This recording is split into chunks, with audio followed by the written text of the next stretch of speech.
des travaux de ce centre aux normes internationales. Reportage Ibrahima Keita.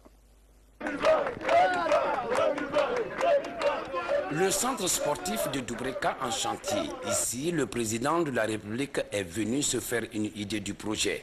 Il s'agit d'un centre sportif répondant aux normes internationales. Au finish, ce centre panafricain aura en son sein une académie pour la formation des jeunes de 12 à 19 ans, un hôtel 5 étoiles avec un restaurant de 1000 couverts, une salle polyvalente pour les conférences, les séminaires et autres sportifs.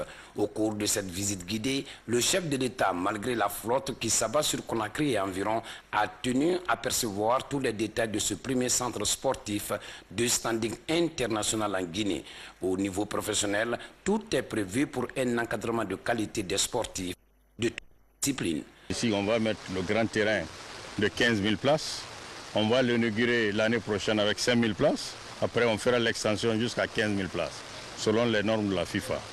Ensuite, vous aurez tout près un palais des sports où on fera le multisport, c'est-à-dire futsal, basket, volley, handball, etc. Et aussi, vous aurez 4 terrains. Les 4 terrains, il y aura un terrain à terre battue, selon les normes de la FIFA, parce qu'il faut ça. Et il y aura 3 terrains synthétiques.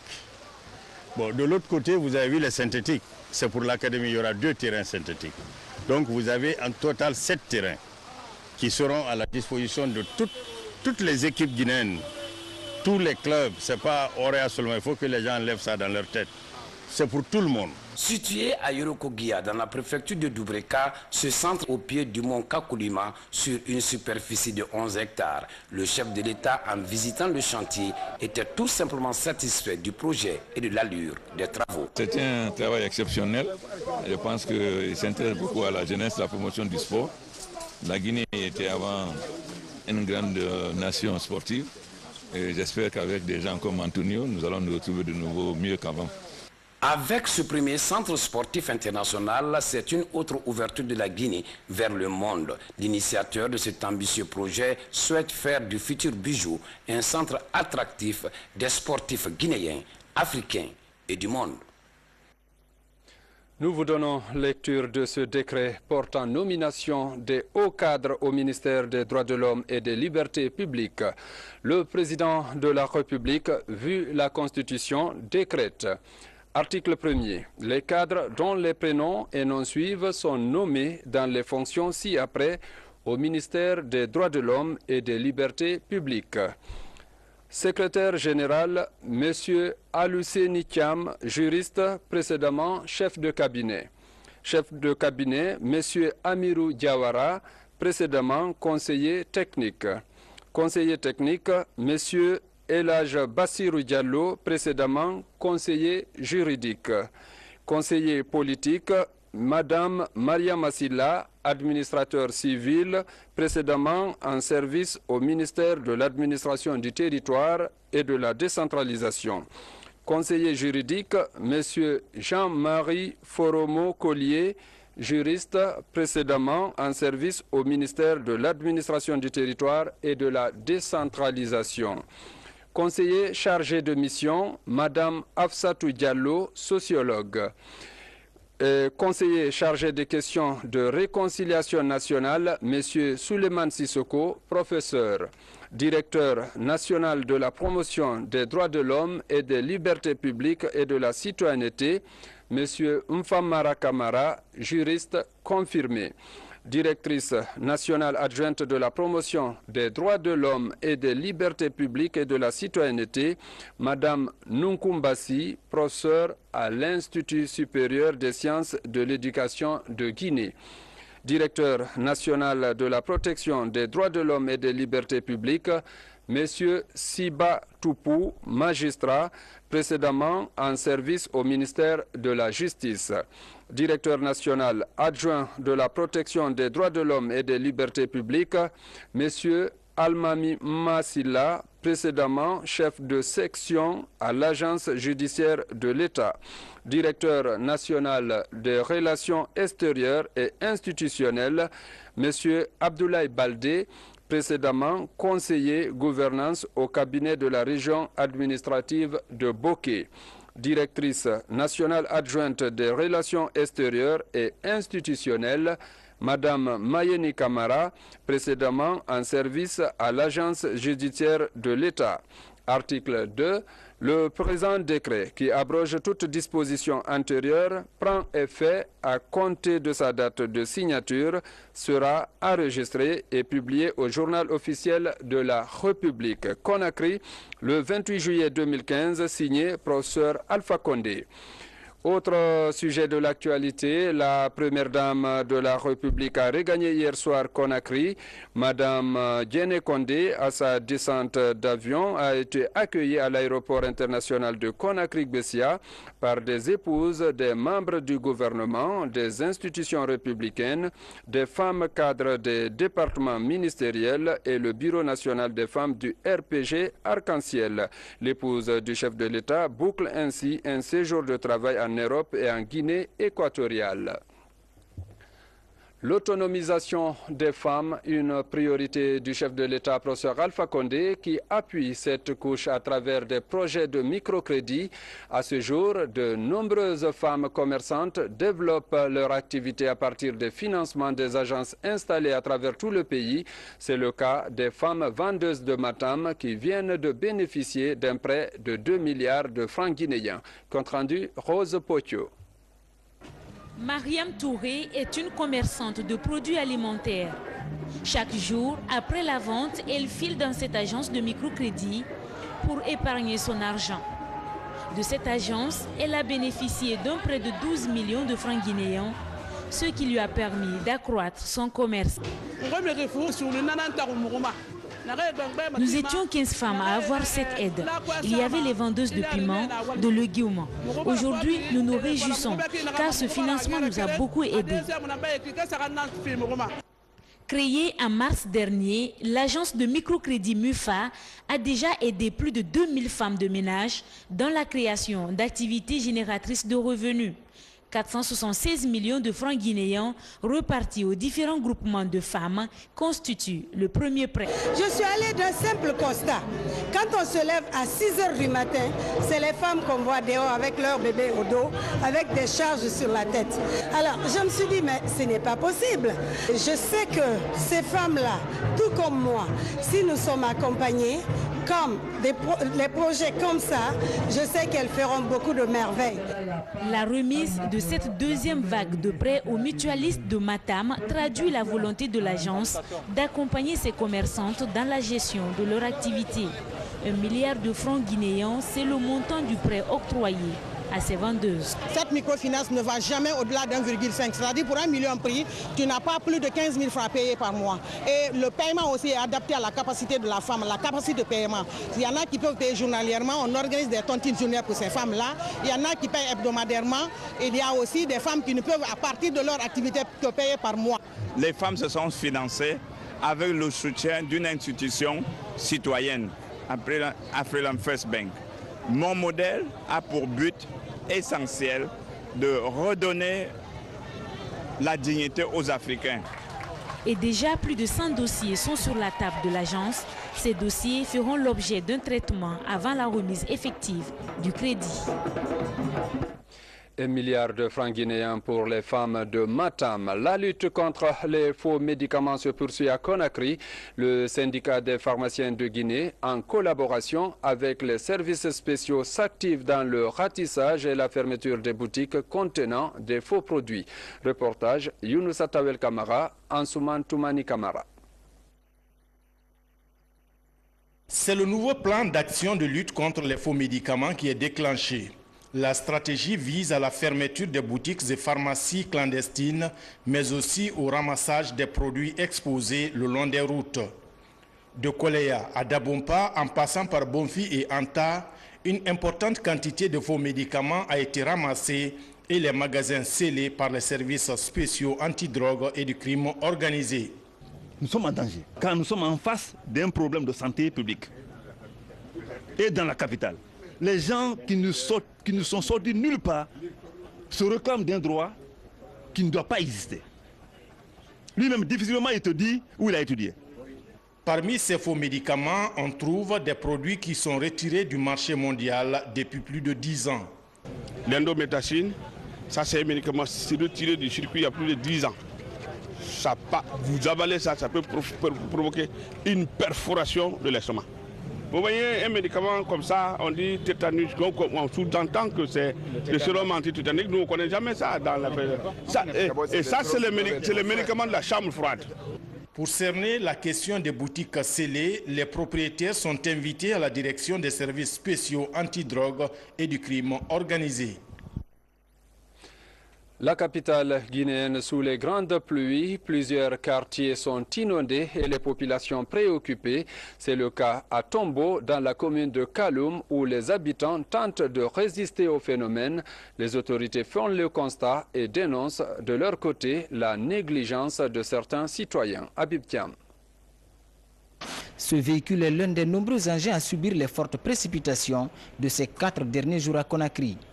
Avec des caniveaux étroits ou bouchés par endroits, la pluie s'est encore frayé son propre passage ce lundi matin. Conséquence, plusieurs axes routiers de la ville sont envahis par des eaux de ruissellement. D'autres habitations, comme ici à Tombo, sont inondées. Le fossé qui doit sortir jusqu'au niveau du bord de la mer, vraiment ça ne sort pas. Ça fait quelque chose de 3 jours comme ça, il y a l'eau dans les différentes parcelles. Vraiment, plus de 8 parcelles. Inondé. Pour sauver les habitations, les jeunes volontaires s'organisent. Ici, ils tentent de déboucher les égouts avant l'intervention des services spécialisés. Il n'y a aucun sens de civisme. Tous les caniveaux sont devenus des dépotoirs tortueux. Dans ces conditions, c'est difficile de faire évacuer les eaux. Il y a le sous-dimensionnement des ouvrages aussi qui se pose réellement. Dans la projection de ces ouvrages, on n'a pas tenu compte des bassins versants. Si je parle de Coronti, par exemple, jusqu'en 1984, on avait des bassins depuis l'énergie jusqu'au niveau de la société Sonipêche. Tous ces domaines ont été cédés, qui étaient des bassins. Au gouvernorat de la ville, l'on mesure bien la préoccupation des populations face à la montée des eaux. Plusieurs cas d'accidents et des maisons écroulées à Kobaya sont signalés aujourd'hui.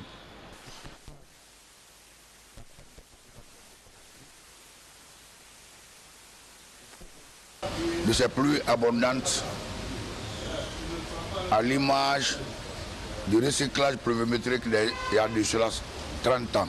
Mais au-delà, si vous prenez l'estuaire de l'école Bora, qui était fait pour le passage de l'eau de mer, la partie a été envahie par les constructions des immeubles, des magasins, et ces populations-là sont dans l'eau. Pour l'heure, la baisse de la pluviométrie reste la seule alternative pour être à l'abri des inondations. Lutte contre Ebola à Kindia, une synergie des radios locales est mise en place pour amener les populations à collaborer avec les services de santé dans la gestion de l'épidémie. C'est une initiative de la coordination locale. Reportage Cheikh Sanoussi Sankon. Cette émission du débat sur les antennes de la radio régionale de Kindia consiste à conscientiser les populations locales sur l'existence de la maladie Ebola et de sa gestion. C'est une initiative des radios de la place pour amener les populations à collaborer avec les services de santé dans la riposte. L'initiative est le fruit d'un partenariat avec la coordination et ses partenaires.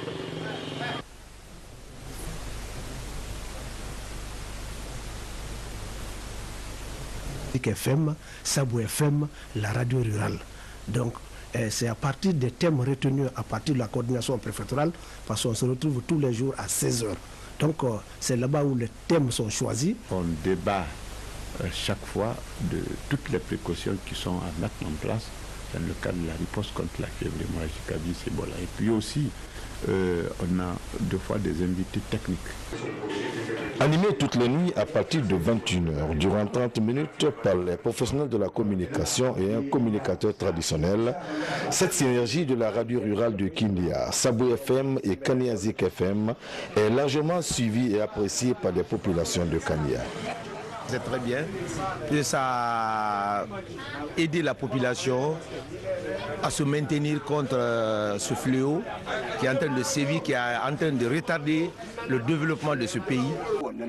Cette synergie des radios est un moyen sûr qui facilite aujourd'hui l'intervention des partenaires dans le suivi des contacts et surtout dans les enterrements sécurisés au sein des communautés. Cet atout est à pérenniser, même si la prise en charge de ces communicateurs reste à désirer. L'évaluation des élèves candidats des écoles professionnelles se poursuit à travers le pays. Le ministre de l'Enseignement technique professionnel était ce mardi dans la préfecture de Kindia. Il s'agissait pour Damantan Albert Camara de mettre en confiance les candidats et s'assurer du bon déroulement des épreuves. Reportage Moussa Komara. Ici, ils sont plus de 900 candidats, dont 527 filles venues de l'école normale d'instituteurs, de l'école nationale de la santé publique et des CFP, public-privé, à passer l'évaluation dans leurs spécialités. Le ministre de l'Enseignement technique professionnel vient encourager les candidats et s'enquérir du déroulement des épreuves. C'est une manière d'encourager le personnel enseignant, le personnel d'encadrement et également de montrer que le gouvernement s'intéresse aux jeunes, notamment ceux qui sont en train de subir ces épreuves-là. Donc ça nous a donné l'occasion de constater que les épreuves se déroulaient dans un bon climat, de constater la qualité de l'organisation et donc d'encourager tous ceux qui sont partis à ces examens de sortie. Cette année, la rentrée scolaire a connu un léger retard à cause de l'épidémie à virus Ebola qui frappe le pays depuis près de 2 ans. En dépit de cette réalité, les élèves candidats soutiennent que les programmes ont été achevés et les sujets sont intéressants. Les épreuves sont abordables pour le moment, on ne se plaint pas. Donc, et nous prions Dieu pour que tout le monde ait son examen de sortie. Pour ce deuxième jour des épreuves, je trouve que ça se passe très bien. Tout ce qu'on a donné jusqu'à ce niveau, on a tout fait et nous sommes vraiment fiers et heureux d'aborder le sujet. Après Kindia, nous voici dans la préfecture de Koya. Au centre de l'Institut de formation technique professionnelle de santé Mario, PSIS à Benturaya, plus de 150 candidats sont évalués. En Guinée, l'on prépare la mise en place d'un forum national des praticiens de la paix. Le projet est conduit par le Sénafod. Il vise la promotion et la consolidation du tissu social avec l'appui des partenaires au développement. Explication, Francis Collier. Ils sont venus des organisations de la société civile guinéenne pour échanger sur la mise en place d'un forum national des praticiens de la paix. La paix, dénominateur commun de toute action de développement. Le projet est bien apprécié par le gouvernement qui fait de la consolidation de la paix une préoccupation. L'histoire de la Guinée est empreinte d'instabilité et de violence en raison du processus de dévolution et d'exercice du pouvoir. Cette instabilité, combinée à la pauvreté et à l'exacerbation récente des clivages ethniques et de la lutte pour le pouvoir, est généralement émaillée de tensions, surtout pendant les processus électoraux. La pertinence donc de ce forum et son actualité sont évidentes et se passent de commentaires. Le projet est dénommé « Participation de la société civile à la prévention des conflits et la consolidation de la paix ». Il va impliquer toutes les organisations de la société civile sur toute l'étendue du territoire national. Il y a beaucoup de structures qui interviennent dans le cadre de la paix, mais il n'y a pas une synergie d'action, ce qui fait que les forces sont éparpillées au niveau du terrain. Nous nous sommes dit pour pouvoir amener tout le monde à pouvoir travailler au sein d'une même structure, il fallait créer le forum des praticiens de la paix au niveau préfectoral, au niveau régional et au niveau national. Ce qui est important aussi avec ce forum, c'est le diagnostic qui va être fait de ces organisations de la société civile. Parce que si on déplore le fait que certaines organisations ne sont pas professionnelles, il faut bien faire un diagnostic, savoir quels sont les besoins et voir comment renforcer ces organisations pour qu'elles soient beaucoup plus professionnelles sur le terrain et plus efficaces. Les partenaires au développement se montrent déterminés à apporter toute l'expertise en faveur de la promotion et de la consolidation de la paix. Politique, ce matin au Palais du Peuple, il a été question d'inciter la jeunesse à se lancer dans l'entrepreneuriat. C'est une initiative du parti Guinée pour tous qui cherche à amener cette catégorie de la société à se prendre en charge. Compte rendu, Abdoulaye Diallo. C'est parti pour la 10e édition Université Vacances. L'initiative est du parti GPT, Guinée pour tous. Elle a pour objectif principal d'inciter la jeunesse à se prendre en charge. L'une des armes à expérimenter, c'est de se lancer dans l'entrepreneuriat. Cette formation qui est jeunesse, qui est entrepreneuriat et développement, permet de renforcer la capacité des jeunes. Donc c'est plus qu'une nécessité, je pense, que pour tout pays qui aspire à un développement durable. Plus de 500 jeunes diplômés participent à cette formation. Ils sont venus de la société civile et des universités guinéennes. Et ils ont ancré leur formation dans ce problème d'entrepreneuriat, parce que la base de la croissance économique et du développement, c'est naturellement l'entrepreneuriat. Les pays développés actuellement, le départ de leur allure dans le sens du progrès, c'est naturellement l'entrepreneuriat, l'initiative privée, l'esprit d'entreprise, de création et d'innovation.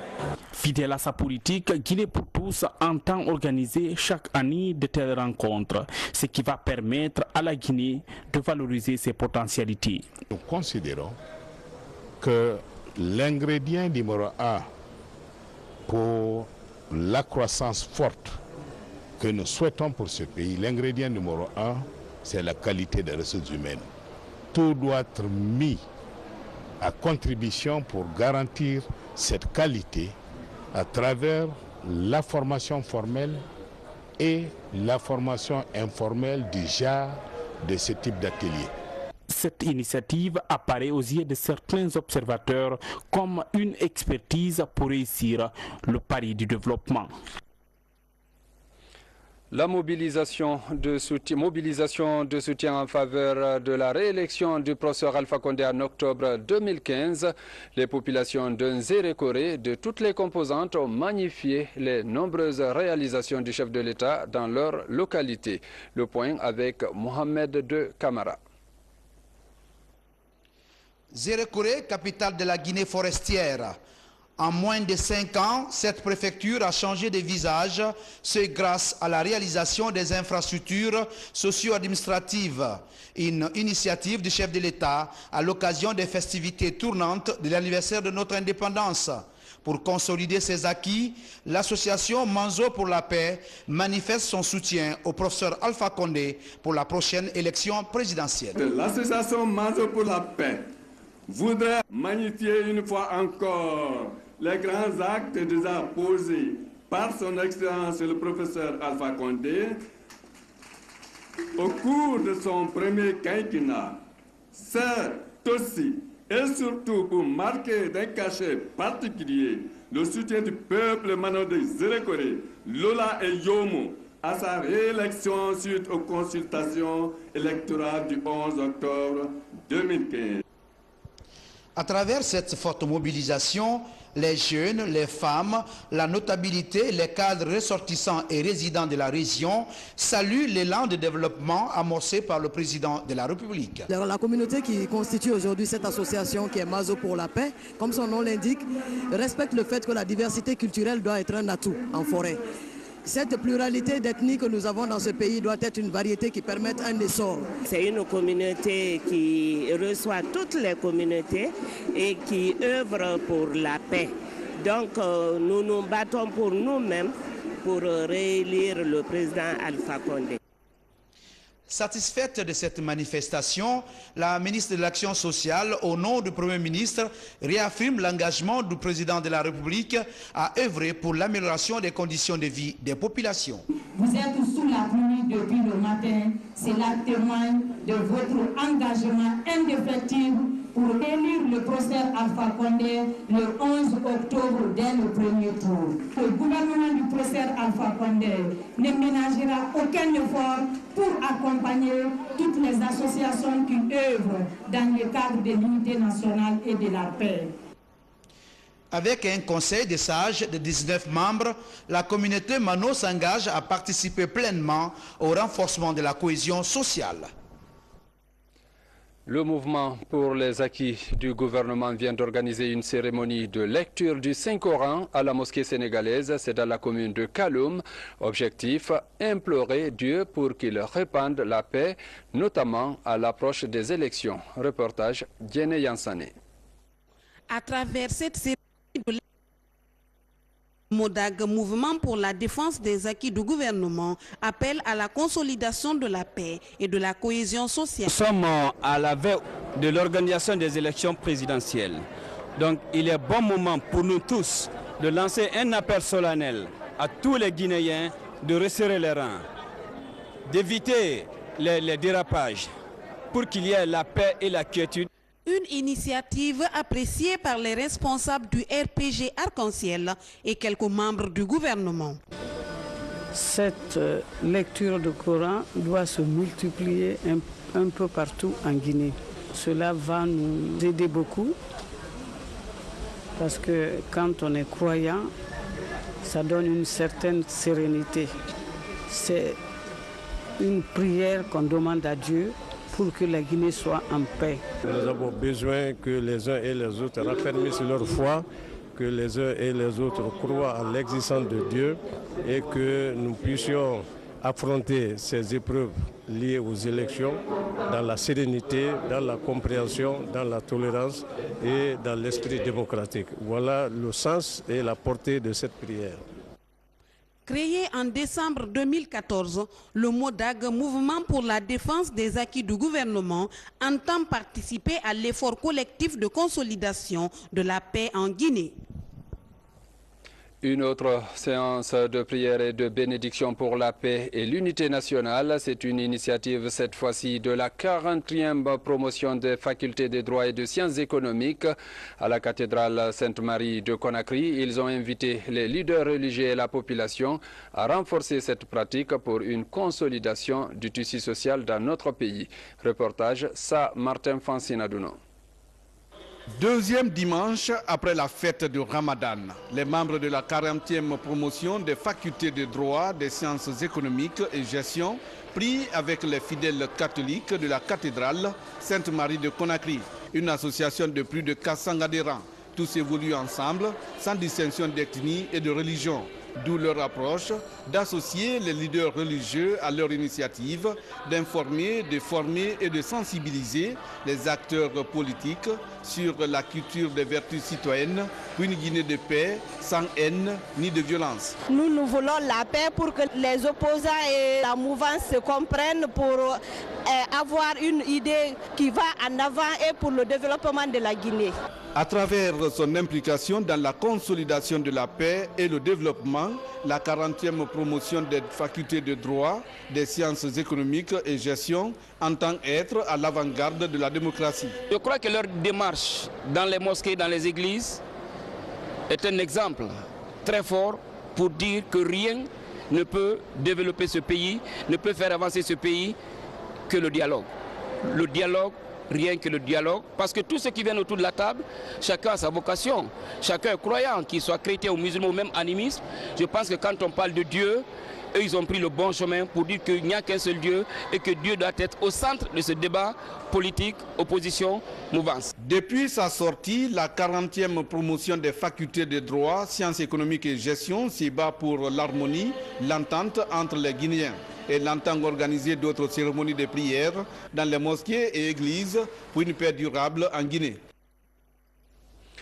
C'est tout pour ce journal. Merci à vous qui nous regardez à Bokeh et partout ailleurs dans le monde. Passez un agréable moment sur la RTG.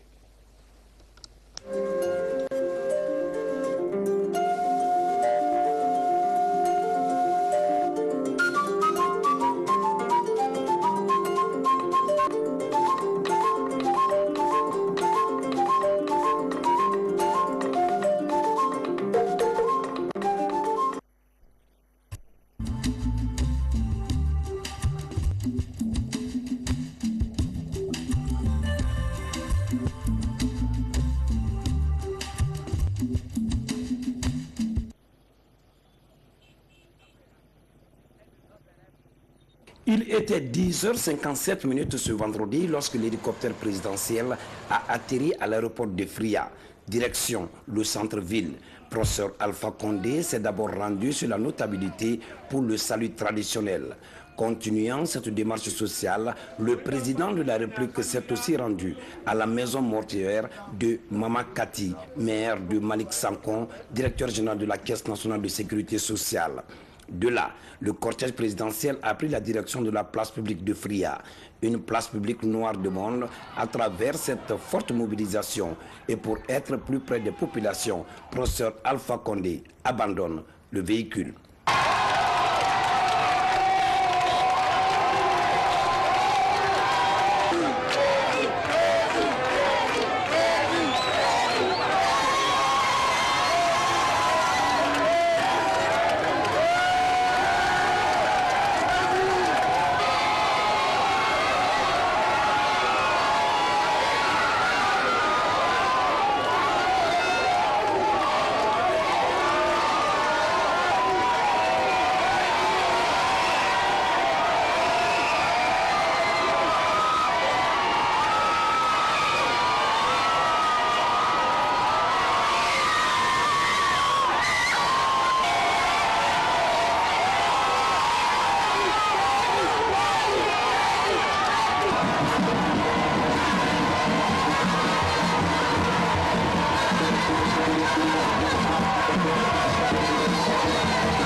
Alpha Condé. Autre sujet de l'actualité, la première dame de la République a regagné hier soir Conakry. Madame Diéné Condé, à sa descente d'avion, a été accueillie à l'aéroport international de Conakry-Bessia par des épouses, des membres du gouvernement, des institutions républicaines, des femmes cadres des départements ministériels et le Bureau national des femmes du RPG Arc-en-Ciel. L'épouse du chef de l'État boucle ainsi un séjour de travail en Europe et en Guinée équatoriale. L'autonomisation des femmes, une priorité du chef de l'État, professeur Alpha Condé, qui appuie cette couche à travers des projets de microcrédit. À ce jour, de nombreuses femmes commerçantes développent leur activité à partir des financements des agences installées à travers tout le pays.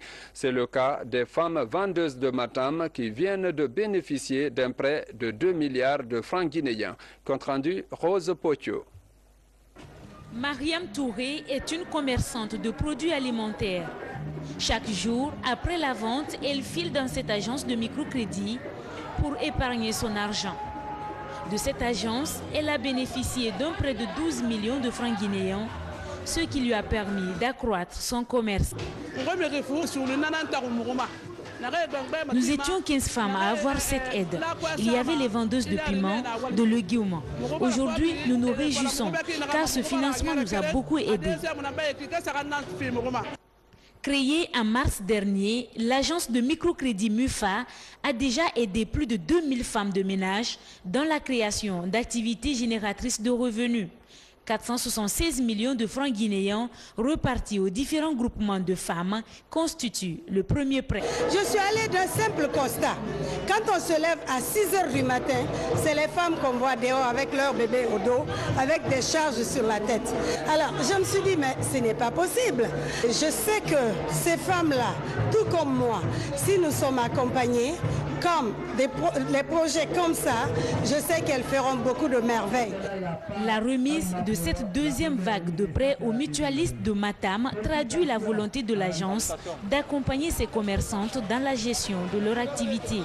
1 milliard de francs guinéens, c'est le montant du prêt octroyé à ses vendeuses. Cette microfinance ne va jamais au-delà d'1,5. C'est-à-dire pour 1 million prix, tu n'as pas plus de 15 000 francs à payer par mois. Et le paiement aussi est adapté à la capacité de la femme, la capacité de paiement. Il y en a qui peuvent payer journalièrement, on organise des tontines journalières pour ces femmes-là.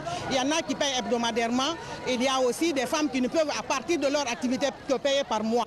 Les femmes se sont financées avec le soutien d'une institution citoyenne, Afriland First Bank.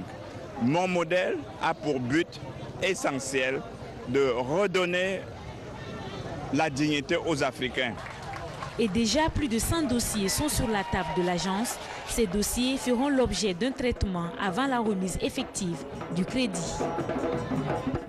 1 milliard de francs guinéens pour les femmes de Matam. La lutte contre les faux médicaments se poursuit à Conakry. Le syndicat des pharmaciens de Guinée, en collaboration avec les services spéciaux, s'active dans le ratissage et la fermeture des boutiques contenant des faux produits. Reportage Younousa Tawel Kamara, Ansouman Toumani Kamara. C'est le nouveau plan d'action de lutte contre les faux médicaments qui est déclenché. La stratégie vise à la fermeture des boutiques et pharmacies clandestines, mais aussi au ramassage des produits exposés le long des routes. De Koleya à Dabompa, en passant par Bonfi et Anta, une importante quantité de faux médicaments a été ramassée et les magasins scellés par les services spéciaux antidrogue et du crime organisé. Nous sommes en danger, car nous sommes en face d'un problème de santé publique. Et dans la capitale, les gens qui ne sont sortis nulle part se réclament d'un droit qui ne doit pas exister. Lui-même, difficilement, il te dit où il a étudié.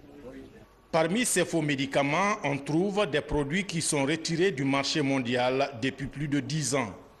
L'indométacine, ça c'est un médicament retiré du circuit il y a plus de 10 ans. Vous avalez ça, ça peut provoquer une perforation de l'estomac. Vous voyez un médicament comme ça, on dit tétanus, on sous-entend que c'est le sérum antitétanique, nous on ne connaît jamais ça dans la et ça c'est le médicament de la chambre froide. Pour cerner la question des boutiques scellées, les propriétaires sont invités à la direction des services spéciaux antidrogue et du crime organisé. La capitale guinéenne sous les grandes pluies, plusieurs quartiers sont inondés et les populations préoccupées. C'est le cas à Tombo, dans la commune de Kaloum, où les habitants tentent de résister au phénomène. Les autorités font le constat et dénoncent de leur côté la négligence de certains citoyens. Habib Thiam. Ce véhicule est l'un des nombreux engins à subir les fortes précipitations de ces 4 derniers jours à Conakry. Avec des caniveaux étroits. Des travaux de ce centre aux normes internationales. Reportage Ibrahima Keita. Le centre sportif de Doubreka en chantier. Ici, le président de la République est venu se faire une idée du projet. Il s'agit d'un centre sportif répondant aux normes internationales. Au finish, ce centre panafricain aura en son sein une académie pour la formation des jeunes de 12 à 19 ans, un hôtel 5 étoiles avec un restaurant de 1000 couverts, une salle polyvalente pour les conférences, les séminaires et autres sportifs. Au cours de cette visite guidée, le chef de l'État, malgré la flotte qui s'abat sur Conakry et environ, a tenu à percevoir tous les détails de ce premier centre sportif de standing international en Guinée. Au niveau professionnel, tout est prévu pour un encadrement de qualité des sportifs de toute discipline. Ici, on va mettre le grand terrain de 15 000 places. On va l'inaugurer l'année prochaine avec 5 000 places. Après, on fera l'extension jusqu'à 15 000 places, selon les normes de la FIFA. Ensuite, vous aurez tout près un palais des sports où on fera le multisport, c'est-à-dire futsal, basket, volley, handball, etc. Et aussi, vous aurez 4 terrains. Les 4 terrains, il y aura un terrain à terre battue, selon les normes de la FIFA, parce qu'il faut ça, et il y aura 3 terrains synthétiques. Bon, de l'autre côté, vous avez vu les synthétiques. C'est pour l'académie, il y aura 2 terrains synthétiques.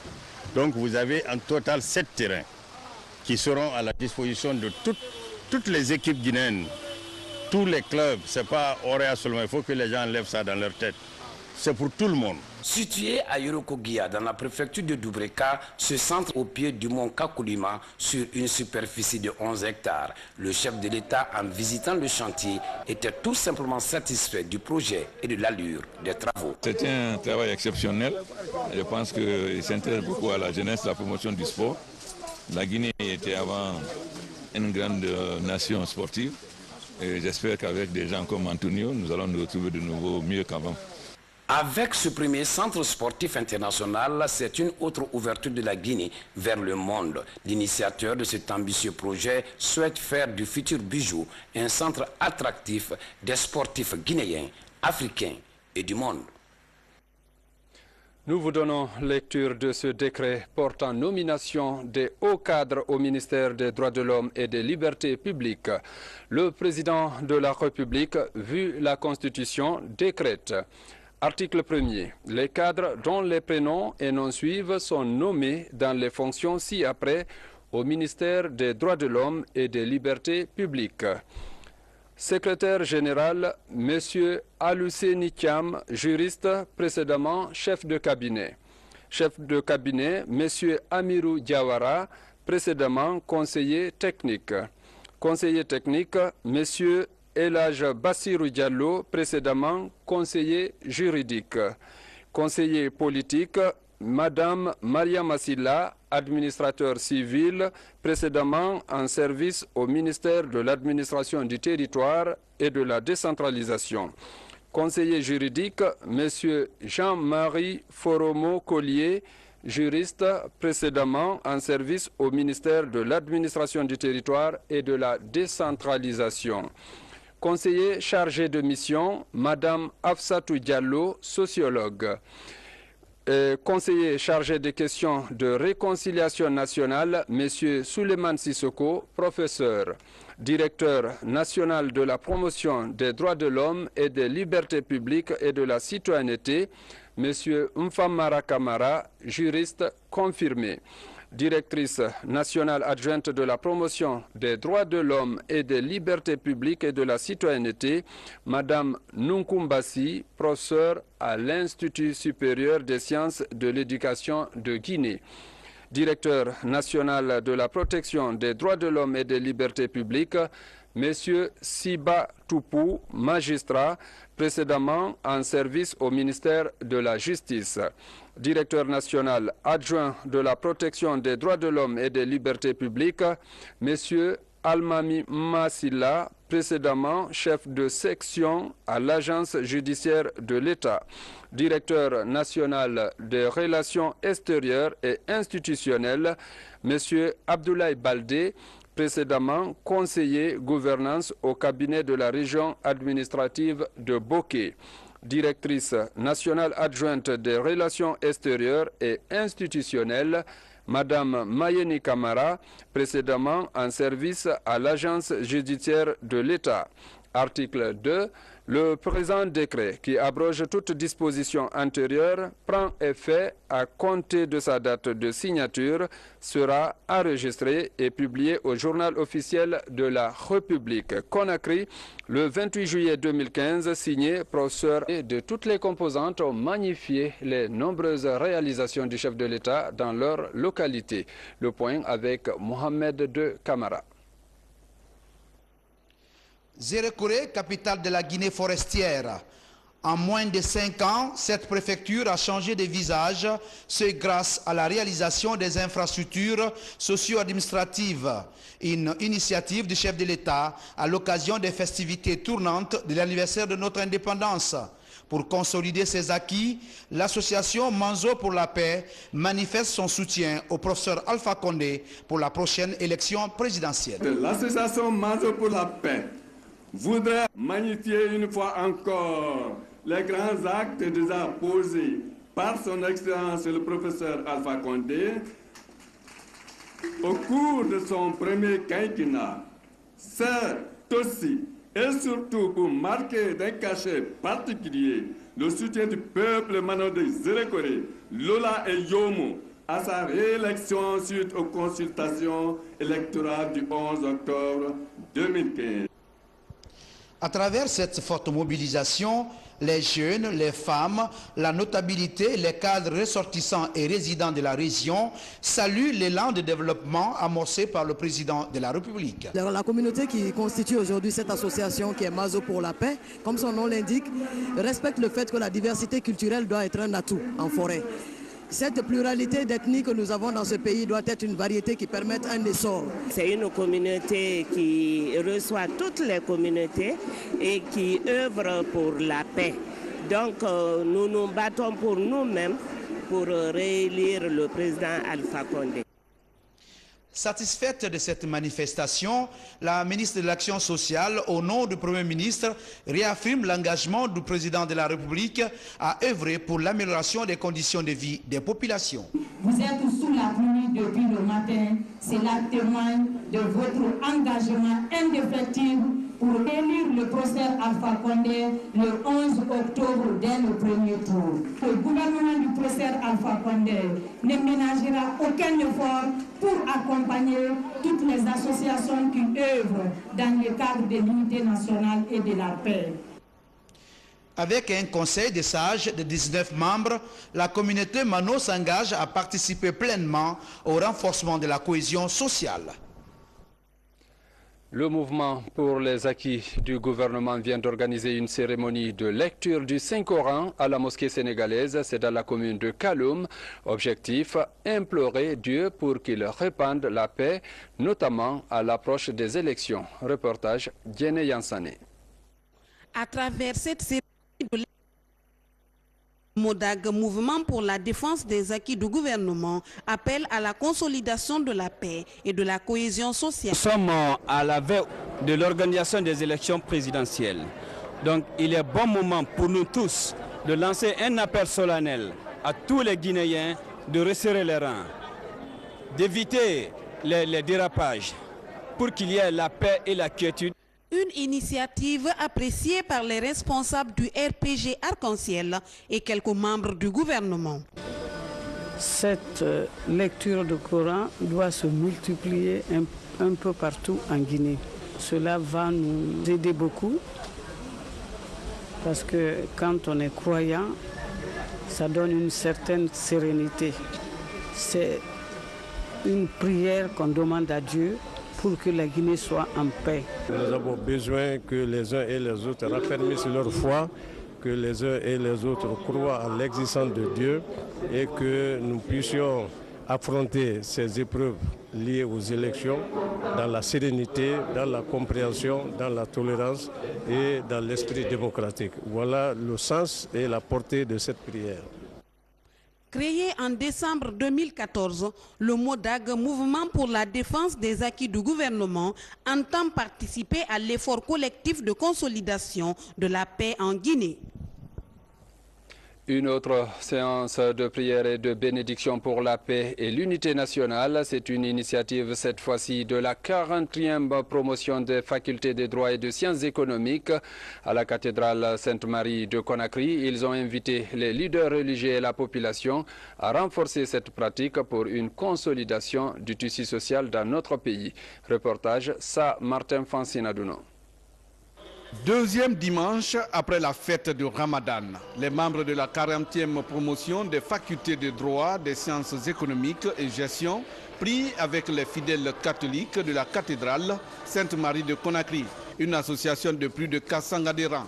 Tous évoluent ensemble, sans distinction d'ethnie et de religion. D'où leur approche d'associer les leaders religieux à leur initiative, d'informer, de former et de sensibiliser les acteurs politiques sur la culture des vertus citoyennes pour une Guinée de paix sans haine. Bouché par endroits, la pluie s'est encore frayé son propre passage ce lundi matin. Conséquence, plusieurs axes routiers de la ville sont envahis par des eaux de ruissellement. D'autres habitations, comme ici à Tombo, sont inondées. Le fossé qui doit sortir jusqu'au niveau du bord de la mer, vraiment ça ne sort pas. Ça fait quelque chose de 3 jours comme ça, il y a l'eau dans les différentes parcelles. Vraiment, plus de 8 parcelles inondées. Pour sauver les habitations, les jeunes volontaires s'organisent. Ici, ils tentent de déboucher les égouts avant l'intervention des services spécialisés. Il n'y a aucun sens de civisme. Tous les caniveaux sont devenus des dépotoirs tortueux. Dans ces conditions, c'est difficile de faire évacuer les eaux. Il y a le sous-dimensionnement des ouvrages aussi qui se pose réellement. Dans la projection de ces ouvrages, on n'a pas tenu compte des bassins versants. Si je parle de Coronti, par exemple, jusqu'en 1984, on avait des bassins depuis l'énergie jusqu'au niveau de la société Sonipèche. Tous ces domaines ont été cédés, qui étaient des bassins. Au gouvernorat de la ville, l'on mesure bien la préoccupation des populations face à la montée des eaux. Plusieurs cas d'accidents et des maisons écroulées à Kobaya sont signalés aujourd'hui.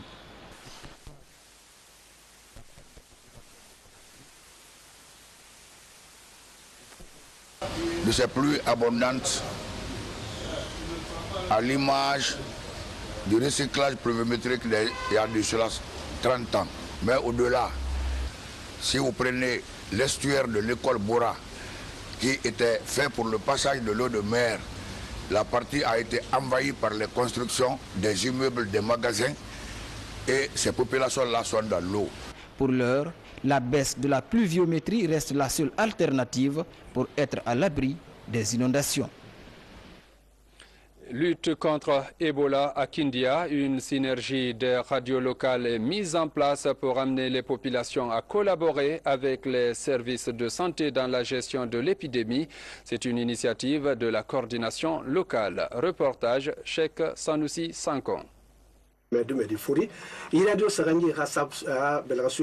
Cette émission du débat sur les antennes de la radio régionale de Kindia consiste à conscientiser les populations locales sur l'existence de la maladie Ebola et de sa gestion.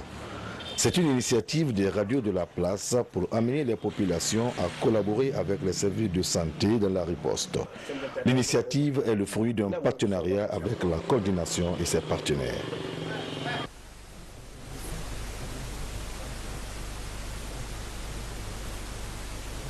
FM, Sabou FM, la radio rurale. Donc c'est à partir des thèmes retenus, à partir de la coordination préfectorale, parce qu'on se retrouve tous les jours à 16h.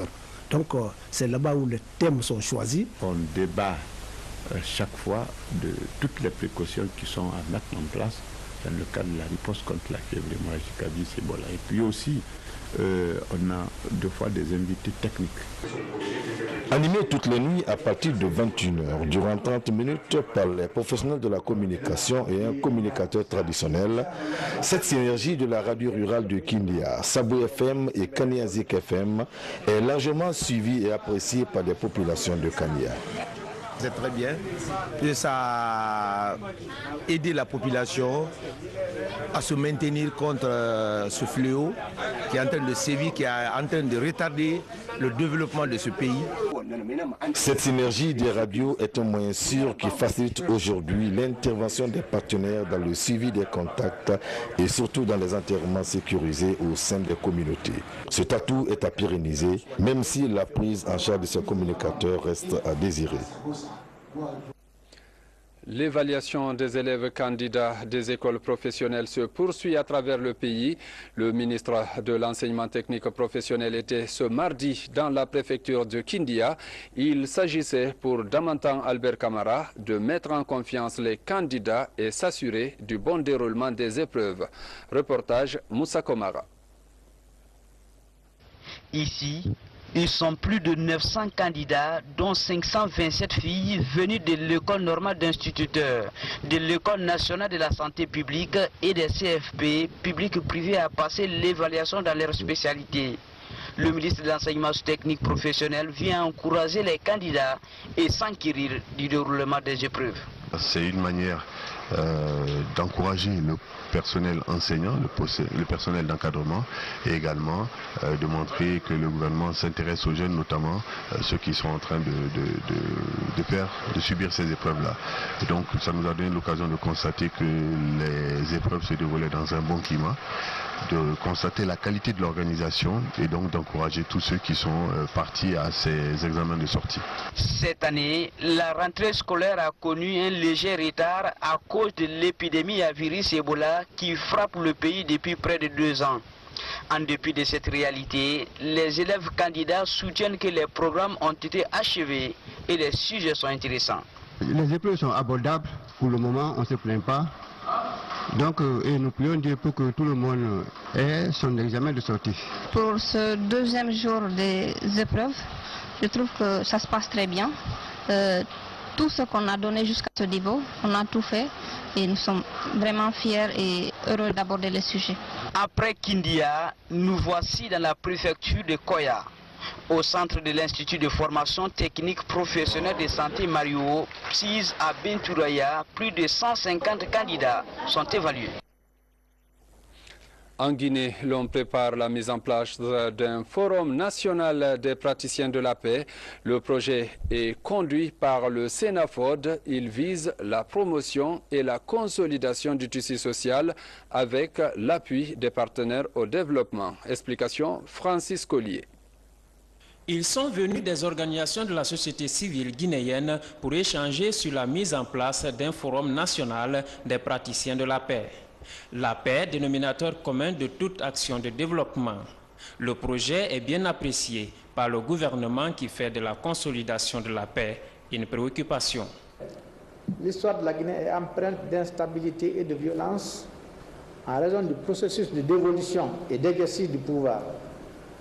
Cette instabilité, combinée à la pauvreté et à l'exacerbation récente des clivages ethniques et de la lutte pour le pouvoir, est généralement émaillée de tensions, surtout pendant les processus électoraux.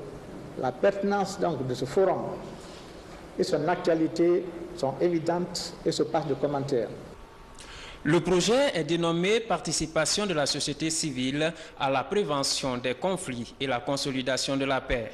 Il va impliquer toutes les organisations de la société civile sur toute l'étendue du territoire national. Il y a beaucoup de structures qui interviennent dans le cadre de la paix, mais il n'y a pas une synergie d'action, ce qui fait que les forces sont éparpillées au niveau du terrain.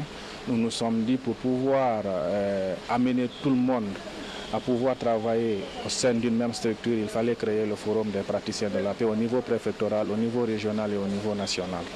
Ce qui est important aussi avec ce forum, c'est le diagnostic qui va être fait de ces organisations de la société civile. Parce que si on déplore le fait que certaines organisations ne sont pas professionnelles, il faut bien faire un diagnostic, savoir quels sont les besoins et voir comment renforcer ces organisations pour qu'elles soient beaucoup plus professionnelles sur le terrain et plus efficaces. Les partenaires au développement se montrent déterminés à apporter toute l'expertise en faveur de la promotion et de la consolidation de la paix.